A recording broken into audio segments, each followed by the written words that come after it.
Hello everyone, thank you for joining me today. I'm going to go through my currently ink for the month of April. It was a pretty uneventful month. Nothing really blew me away in these 9 pens that I have, but all in all they were okay. So I'm just going to go through each of these, and at the end I'll talk about which ones were my favorite and which ones were not and why.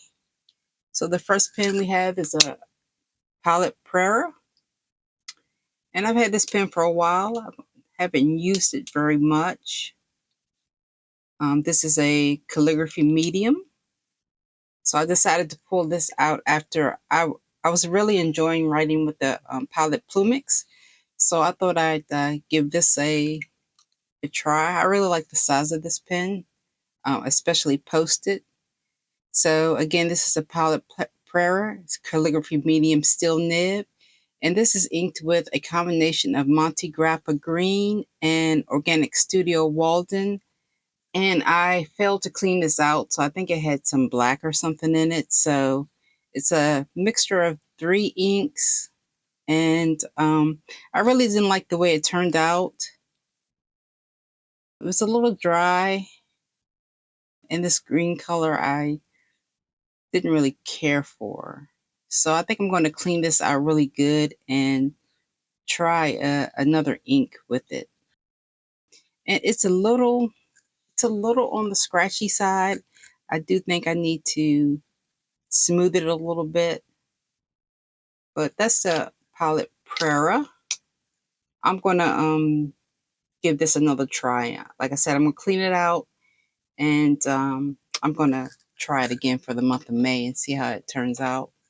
So this is the Natami Inception, and right there it just says Light of Time 1919. This pen was in my Amazon Save for Later cart for ages, and I just never pulled the trigger on it. It does remind me. I have a palette, not a palette, a Platinum 3776 Nice, and that is probably the least favorite pen that I have in my collection. Um, Unlike this one, the 3776 has grooves in it in the body here that it's really uncomfortable for me. And I didn't really bond with the nib. I still have it, but I just rarely use it. I did grind the nib a little bit, and that helped a little bit, but I was just never able to bond with that pen for some reason. This pen, I'm enjoying it quite a bit more. It's an inexpensive pen. It's injection molded. Nothing really too fancy about it, but I do enjoy this pen more, quite a bit more so than the 3776. Has a nice cap liner in there, as you can see. As you screw it in, there's a spring that screws down. So it gets a nice tight seal. I've had some issues here and there with hard starting. As it is now, I am going to make an effort to widen the tines a little bit more and maybe run a brush sheet through the tines. But this has Organic Studio Walden in it, so maybe that is an issue too. It's kind of a viscous ink, but I do like the color of that Walden, and I like it in this pen. I just need to do a little bit of work on it. This is like I think a $25 pen, probably less than that. But all in all, I'm pretty pleased with that. It does come with this converter, and yeah, pretty nice. I didn't write too much this month with any of my pens, so a lot of these still have quite a bit of ink in them. I don't know why really wasn't inspired to write very much this month. So the next pen is the Cross Bailey, and this is the Year of the Dragon. This is a recent release by Cross. I was really happy to see that Cross is still making pens. So I was happy to see this. They also have a Cross Bailey Light, which is a red version of this, a red resin version of this. This is a metal pen. It doesn't post that securely, but it works. I really like the way this writes. It's a very firm, precise nib. Almost feels like a gel pen. Yeah, I really like. I haven't had this too long. Haven't had it the whole month, but I've enjoyed writing with this pen. And it just has a cross black cartridge in it. Didn't come with a converter or anything, but I've enjoyed it just with the black cartridge. And that's the Year of the Dragon. This is a Lamy LX, and all of these, except for the Pilot Prera, have been fine steel nibs, and the Lamy LX also is a fine steel. Very nice, has a nice black nib on it. And this is inked with Lamy Blue. Also a very firm nib, precise, just like the Cross Bailey. Really no give in it, but I just really enjoy the way this feels on the paper, especially on this black and red. I'm using my trusty black and red notebook. So that's the Lamy LX. And the only difference between the Lamy All Star and the LX is it does have some metal trim there at the finials, but otherwise it's pretty much a Lamy All Star. And Amazon had this color on sale. So that's my first four. Next four, we're going to start with the Monteverde Ritma, and this is in walnut. I've enjoyed this pen. This is an extra fine steel pen. I'm sorry, extra fine steel nib. It does have quite a bit of feedback, but it's pretty pleasant feedback, I would say. Sure you can hear that there. And this is inked with Wearing Gold Queen of Hearts. It's a sample I got free from Pen Boutique. And speaking of Pen Boutique, I do have my coupon code. Every now and then they do refresh the codes. So I think right now the current code is Drawing Scribblings 4. So if you ever try to use it and it doesn't work, just increment the last number. Every now and then they'll change it. But that's the Monteverde Ritma walnut. This is walnut wood, and it has the usual magnetic cap. There is a little bit of a gap there. I haven't really noticed that on my other Ritmas, or maybe I just haven't noticed it, but there's no issues with drying or anything. It writes pretty well, and I think it works pretty well with the Queen of Hearts.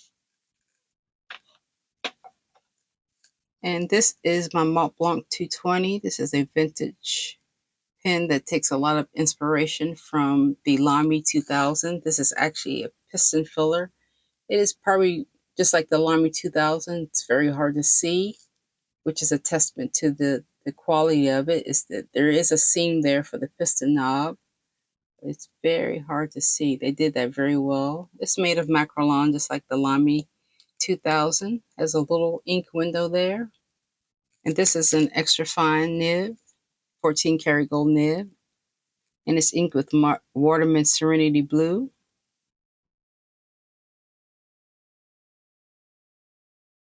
For all of my Montblanc piston fillers, I tend to put either Montblanc or Waterman ink in those. But it does post nicely. And this is a nice extra fine. One of my favorite Montblancs to write with. That's the 220. I also have another version of this that is a cartridge converter filler with silver trim. That's the 220. That's the Montblanc. Next is the Pilot Custom 743. This is like a 823, but this is a cartridge converter filler. I have a Con 70 in there. It's a Nice 14 karat gold nib. This is a soft fine nib. And does have quite a bit of bounce to it. Nice line weight variation.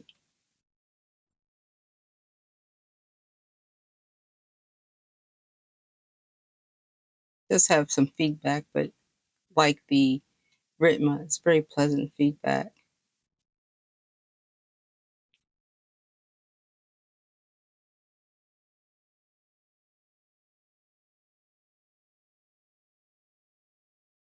That's a Palette Custom 743. And I still have my sticker on there. And one of my favorites from a while back, one of my early purchases. And this is the Leonardo Momento Magico. And this has an extra fine steel nib. Oh, the Palette Custom 743 is inked with Palette Roshizuku Tsukiyo. And this is inked with a combination of Monteverde Ocean Noir. There's a little bit of remnants left in there. I was too lazy to clean it out, which seems to be a trend with me. The other half of the combo is Tasha Sabi Midori. Gives me a nice green. So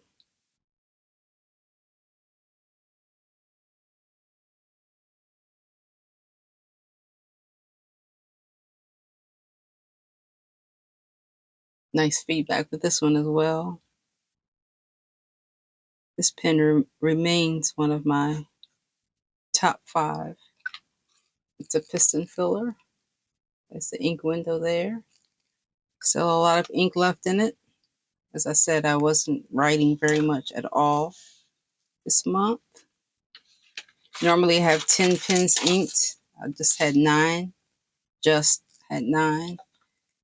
The last one is the Fountain Pen Revolution. This is the Tanoshii Urushi art. And this is the Red Phoenix. Very beautiful pen. I think I've had this in one other currently inked. And this has a fine flex 14 karat gold nib. So it has a lot of nice line weight variation. Every now and then the feed does struggle to keep up with it, but for the most part, it's been pretty good. Writes nicely in reverse. And this is inked with Diamond Oxblood. That's pretty much the ink that I've kept in this one. So you can see how wet that is. Pretty quick video for the most part. So my favorites, I would say, has to be the Cross Bailey with the cross black ink. That's one. Definitely the Montblanc 220 and the Leonardo Momento Magico with the combination Monteverde Ocean Noir and Tasha Sabi Midori. Really enjoyed writing with that. And also enjoyed writing with the Fountain Pen Revolution. I hadn't had this inked up in a while, so it was nice to ink this up. And I think this one is close to empty. Yeah, this one's close to empty. So I'm going to write this one dry, and then I'm going to clean it out and put it away. But some of these are going to have to be carried over.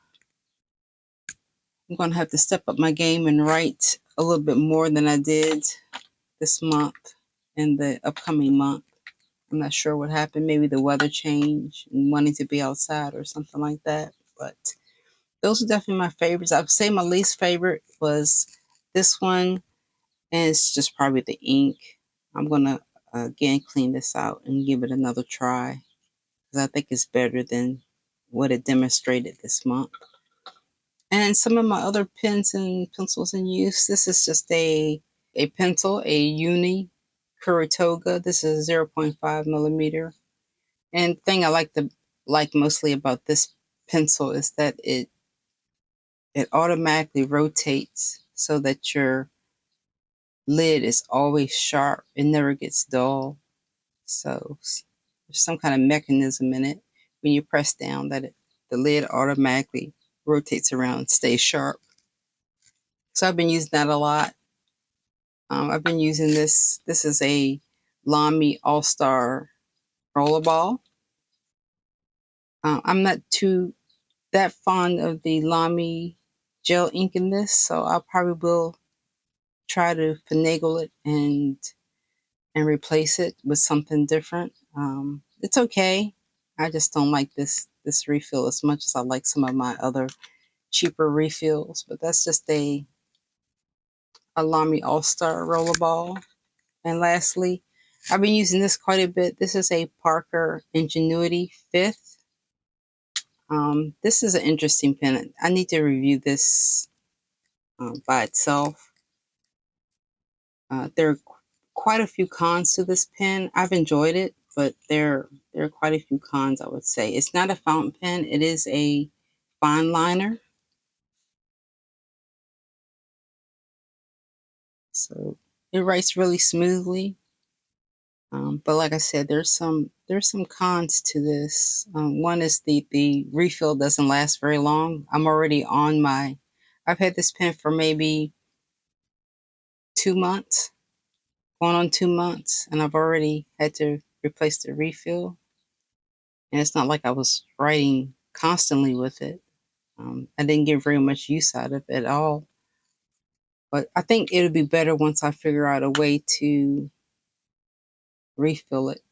So I just need to find a way, use some engineering skills to find a way to refill the refill. But that's the Parker Ingenuity. Beautiful pen. It just has some quirks that I'll hopefully talk about. So that's pretty much all I had. I wanted to give some props to this is my second Trader Joe's plant. I did kill the first one, so I'm very proud that I figured out a way to keep this alive. And I know you're all wondering what my secret is, and it's water. Yeah, I just learned to water it. I thought because it was a succulent that you didn't have to water it very much. And I just couldn't figure out why that plant kept dying. And this one was about to cross over as well, but I said maybe I just need to water it a little bit. And it's growing, has some little buds coming up there. So I'm very happy and proud of that. I just want to share that with you all. I hope everyone's doing well. The weather here is pretty nice. It's 91 right now here in Maryland. I know a lot of people out west and in the south had some challenging weather the past few days. So I hope if any of you are going through that, I hope you're all doing well. And just take one day at a time. You're in my thoughts. So that's all I had today. Kind of a quick video for me. At least for currently ink. Usually mine go quite a bit longer. Like I said, it was kind of a dull month for me as far as writing goes. But hopefully I will do a better job and pick up my writing and give these pens a little bit more love than I gave them this month. So until then, please take care of yourselves and I will catch you later.